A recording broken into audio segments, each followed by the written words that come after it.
Jingle bell, jingle bell, jingle bell rock, jingle bell swing. Hi everyone, it's Vicky here from Crafty Heaven, and thank you very much for joining me today, and thank you for joining me on another project where we are using the products from the Papercraft Society Advent Calendar box. Catch the first video yesterday on my channel if you want to go and check out what project I made, and today is the second part using boxes 1 to 5. So yesterday we had used 1 and 4, and today we're going to be using boxes 2, 3 and 5. So this is the project we're going to be making today, and to decorate it I haven't used pattern paper. I've actually used rice paper, but looking at it you wouldn't think it is rice paper. It's absolutely gorgeous, and I'll tell you about that more in just a second. So as you can see, I've used some of the ephemera, and I've used the ephemera throughout this project as well as the sticker sheet. So here is the ephemera pack from My Creative Life, and then we've got the sticker sheet, which is Creative Craft products, and then we've got Made to Surprise pop-up mechanism die as well. So it opens up like this to reveal a box where we have some chocolate, and then we have this pop-up card. So here is some more of that ephemera, and then we open it up to reveal the pop-up card inside. So I thought this would be a nice little gift for someone. I hope that you enjoy this tutorial, and let's get on making the second project using boxes 1 to 5. So we're going to start off with the box, and you need a piece of card that measures 6 inches by 5 3/4. And we're going to start on the 5 3/4 inch side, and we're going to score at 1/2 inch, 1 inch, 4 3/4 and 5 1/4. And then along the 6 inch side you will score at 1/2 inch, 1 inch, 5 and 5 1/2. And then you want to fold on the score lines and use your bone folder to give them a good press. And then we want to do some trimming. So we have these 4 little squares in each corner, and we want to trim 3 of the outer squares off completely. So we're going to cut up this score line here to the second score line, and then we can just cut these 3 outer squares off completely. So you're just left with this tab here. We're going to give that a trim on both sides, and also just give this a slight trim as well. Okay, and then you're going to repeat it on all 4 sides. So I'll do this side again with you. So cut up this score line here, cut the 3 outer squares off completely, give this small tab a trim, and then give this a slight trim as well. Okay, so that's what it will look like, and you're going to do the same to the opposite side. So now we want to add some glue. So we're going to add some glue to these smaller tabs on the outside, and then we're going to glue our sides together like that. So go ahead and do that. Okay, so that's the sides now glued together, and then we're going to add some glue to these flaps here on the inside, and then we're going to glue them over inside our box. So then that gives your box a bit more structure. So go ahead and glue them down. So that is the box, and we're actually going to put this inside there just to show you what could fit in there. But I got sent this lovely box card from Gemma Lee Crafts, who is a good friend of mine, and it opens up and it had this inside there. So thank you, Gemma. This is absolutely gorgeous. I'll link Gemma's channel down below. So I just got this out just to show you that this will fit in there perfectly. So we're going to make the sleeve now. So for this you'll need a piece of card that's 8 3/4 by 4 1/8, and along the 8 3/4 inch side you will score at 4 1/8 and 4 5/8. Go ahead and fold on your score lines like that. Then you'll have 1/8 of an inch border all the way around, and then this will get glued to there like so. So now we're going to stick our box in. So I'm just going to add plenty of glue on the back of this central, and again I'm gonna glue it to the side of my cover. So I want to make sure that it reaches there, just to the side of my box here, and then I'm going to glue that on there. Okay, so I went to the Indigo Blue open day the other day, and I saw them demonstrating with this rice paper, and I'd not really used rice paper before. I thought it might be a bit fiddly, and after seeing them demonstrating this, it looked really easy, and the quality of this rice paper is perfect, and it doesn't tear or anything like that when you add your glue. So I have one here ready. It's still drying a bit, but that's the design we are going to be using. So I'll show you the other designs I got. I got this one here, then I got this gorgeous one, and it has these birds on them, and this one as well. So if I can find the link for them, I will put them down below. And to apply this, I'm using the Indigo Blue Slap It On, and they have a gloss one and a matte one. I went for the matte because I prefer the matte finish.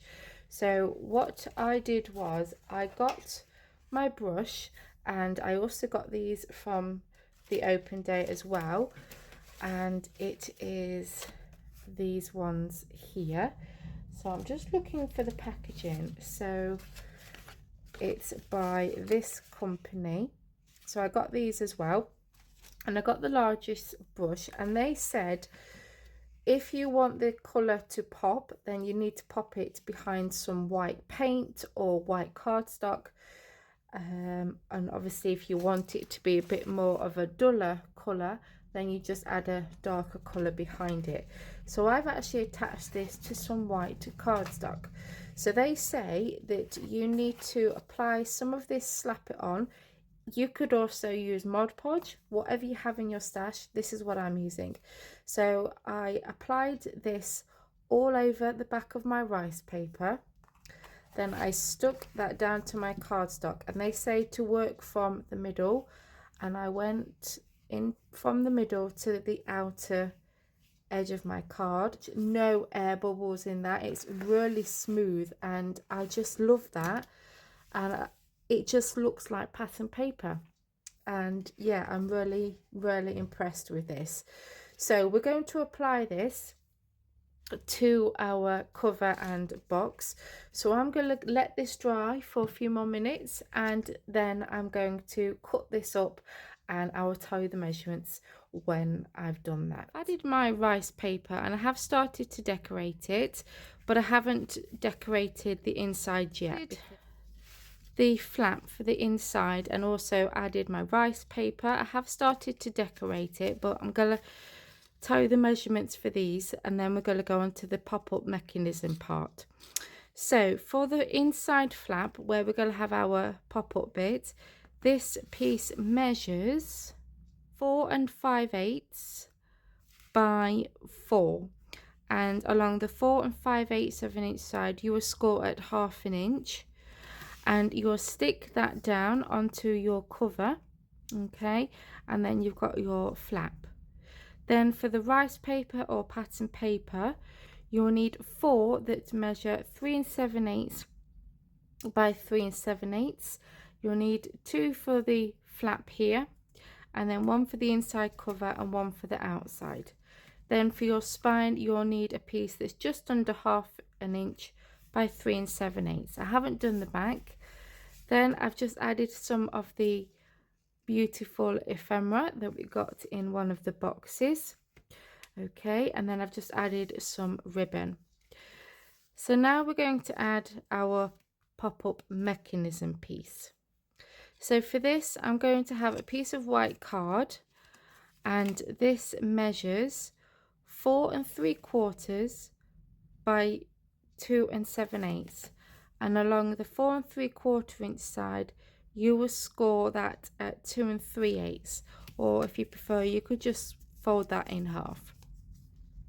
And then now I'm going to show you how to fold your mechanism piece now. So you want to die cut this out twice, and you will end up with the score lines on there.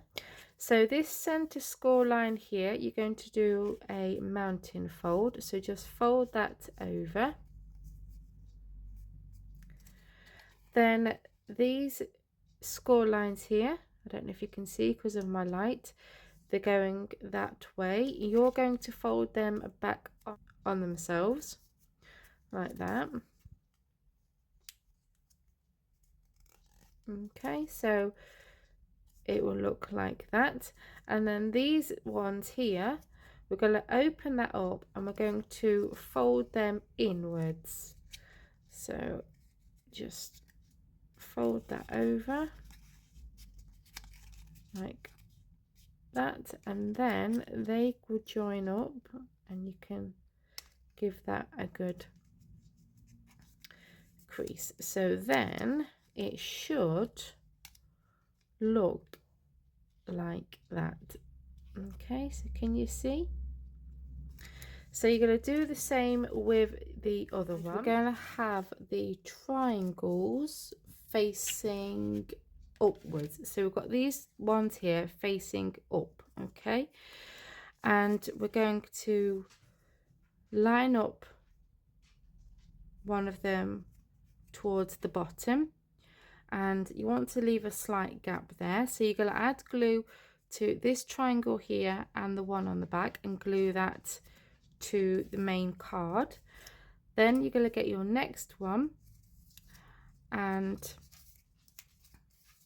again make sure your triangles are facing up, and we're going to glue that one just above it like that. Okay, so go ahead and glue them together. Okay, so that's what it looks like, and then we're going to place this on there, and these points are going to line up where that fold is, but you just want to go just before that fold. You don't want to go right on it, because otherwise your card won't open and close. And then I'm going to line up the edge here just about level with this edge here, so that looks about right. We want to add glue on the back of these triangles here, glue that down onto there, and then you'll add glue onto these two triangles and fold that over and join that up. And then when you open it up, it looks like that. How cool is that? So I just want to add some decoration to this, so I'm going to use the sticker sheet that we got, and also some more of the ephemera, and then when I've done that I will come back and show you the finished project. And there we go, that is it all complete. So I've just added the ephemera on the front, and then we've got this ribbon, and then we open it up to reveal some chocolate, and then we've got the card on the side where I've just added some more ephemera, and then we open it up to reveal our pop-up section, and we've got some more ephemera as well as the stickers that came in the box as well. So there we go, guys. That is my project for boxes 2, 3 and 5, and I hope that you enjoyed this tutorial. If so, then please give me a big thumbs up, and please continue to support my channel by hitting that subscribe button. Until next time, guys, take care, and I'll see you soon. Bye for now. Jingle bell, jingle bell, jingle bell rock. Jingle bells swing and